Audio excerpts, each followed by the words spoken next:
Hey, what's up? It's your boy, 24/7 here with 24/7 Fusion Media. You know, the last few weeks, we've been dealing with the news of J.J. Abrams and Ta-Nehisi Coates race swapping Clark Kent so that eventually we'll get a black Superman. There's been a lot of debate, a lot of back and forth.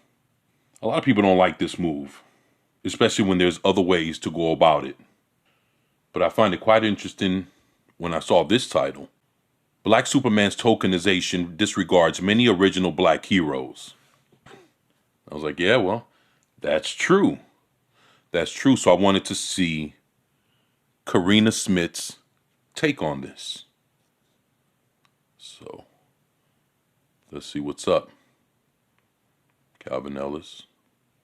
Longtime comic book fans love seeing their favorite superheroes make the jump to the big screen. True, that's actually the biggest dream a comic book fan can have, is to see their greatest hero come to life. The first way that was done, from comic book heroes jumping off of the page, is to see him go into animation, see him in cartoon mode. That was awesome, because once you've seen him animated, you know, you get to hear the voice, you get a feel for personality, you get to put more of your sensibilities, you get to wrap those around what your favorite hero would say, react, you know, respond to certain situations, how they would communicate with their teammates. That always makes for your imagination to feed into more of who these characters are. And then from there, the next step is seeing them on the big screen. You know, seeing them in, living, breathing, eating, going out there and actually saving the day and actually putting a face to the costume and just seeing it all come to life. Yeah, that's the biggest dream for any comic book fan. However, not all fans are happy anytime the big screen iterations of their favorite superheroes are different from the comics, such as when a comic book's origin story is tweaked a bit. Yeah, like Jonah Hex. Oh my gosh. I tell you what, they casted the perfect Jonah Hex for the movie.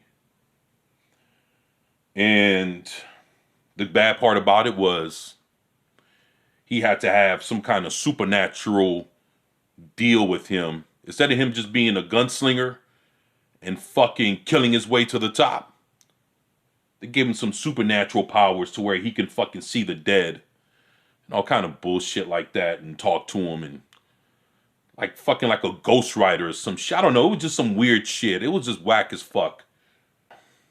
That was very disappointing.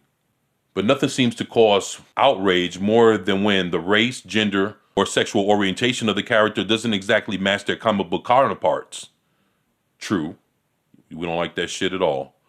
Whether you think this concern is silly or justified, the quickest way to get some fans talking is to swap the race of a legacy comic book character.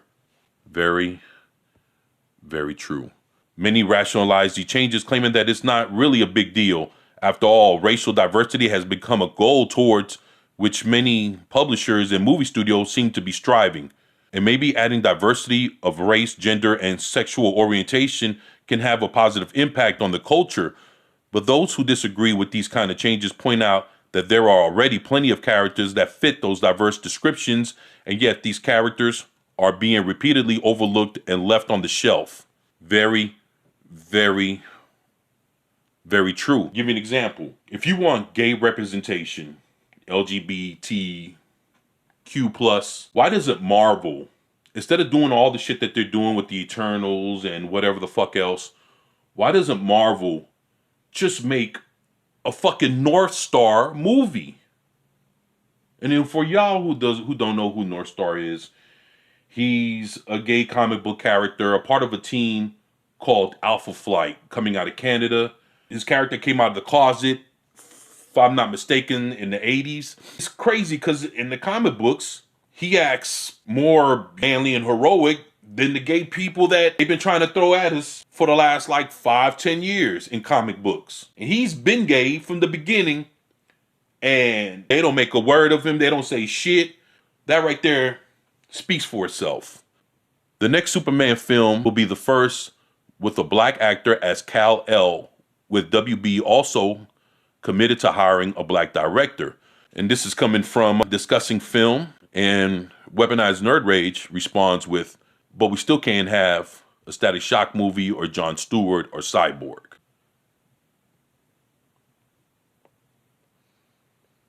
I agree.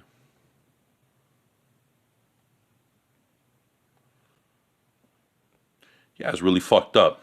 It was reported this week that Warner Brothers is moving full steam ahead with their Black Superman film after enlisting Ta-Nehisi Coates, well, bullshit ass, to write the latest feature on the legacy DC comic superhero. The studio is now searching for his director and a star to relaunch its DC universe. So this is J.J. Abrams' idea. And just because he's fucking white dude, Jewish dude, or whatever the fuck, he's pushing for this and can't even direct the movie.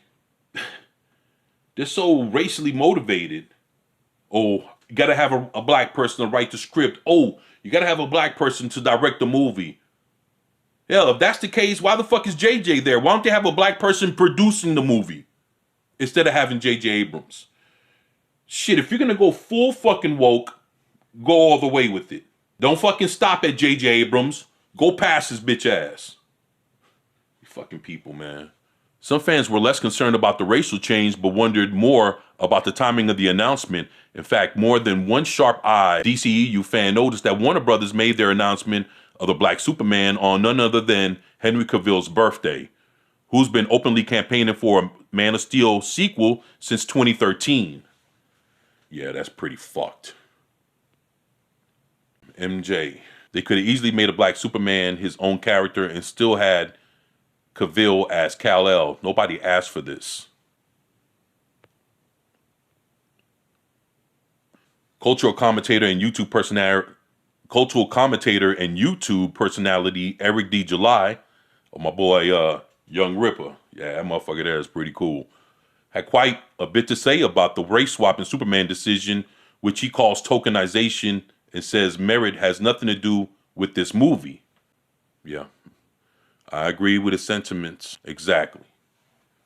Although cheerleaders of the tokenization approach might disagree, comic fans like Eric D. July, who object to it, prove their displeasure isn't about racism. They insist that black original characters are simply being ignored and left on the shelf, such as Icon, Static Shock, Jon Stewart's Green Lantern, and so on. They ask, why not make it an entirely different character? If fans have known a particular character for their entire life, when they're portrayed as a completely different ethnicity, meaning of those longtime fans have trouble associating with the same character that they've cared for, and why are other ethnicities, such as Hispanic or Asian, routinely ignored?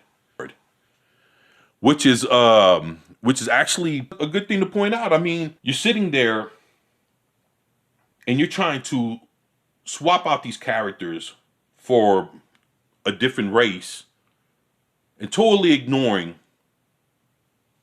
your Asian and Hispanic characters that they have. You already got characters out there like that. You won't use them, but then you want to gender swap, race swap, more known characters like Batman, Black Superman. Man, this shit ain't right. What they've done to the Eternals. In the meantime, Marvel Studios also angered some fans of the Falcon by placing him in the Captain America role for Disney Plus's Falcon and the Winter Soldier. Those disappointed fans felt like it was a demotion from the Falcon's already rich history in the comics as one of the first of Marvel's black superheroes. In response, Marvel Studios is now back to elevating a historically black hero that's been the same since he debuted.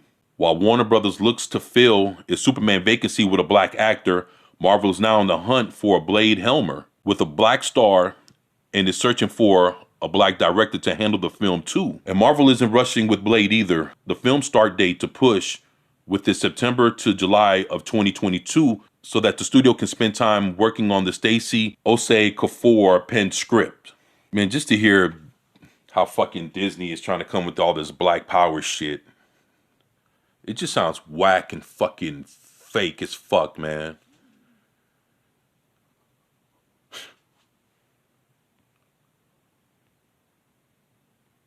Blade, Wesley Snipes. Shit, when they talk about black heroes being represented in movies, you always get shafted like if whatever you've done never even existed. It's fucked up. Marvel done you like that, man. Especially buying out the fucking studio that put you out in the first place.